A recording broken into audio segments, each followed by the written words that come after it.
হয়তো একেই বলে কারোর পৌষ মাস তো কারোর সর্বনাশ। হ্যাঁ বন্ধুরা, জেসন রয় ও পি সল্টের ক্ষেত্রেও এমনটাই হয়েছে। জেসন রয় পারিবারিক কারণে আইপিএল থেকে নাম প্রত্যাহার করে নেওয়ায় ভাগ্য খুলে গেল পি সল্টের। জেসন রয় গত মরশুমের আইপিএলে কলকাতার হয়ে 8 ম্যাচে 285 রান করেন 35.63-এর অ্যাভারেজে, সঙ্গে দুটি 50ও ছিল। তবে জেসন রয়ের রিপ্লেসমেন্টে আসা এই ইংলিশ উইকেটরক্ষক ব্যাটসম্যানও কোনো অংশে কম যায় না।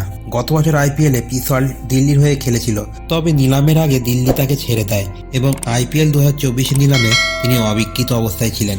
নিলামে সল্টের বেস প্রাইস ছিল 1.5 কোটি টাকা, সেই টাকাতেই তিনি আসছেন কেকেআরে। নিলামের আগে ডিসেম্বরে ওয়েস্ট ইন্ডিজের বিপক্ষে এই আক্রমণাত্মক উইকেট কিপার ব্যাটার পরপর 2 ম্যাচে সেঞ্চুরি হাঁকিয়েছিলেন।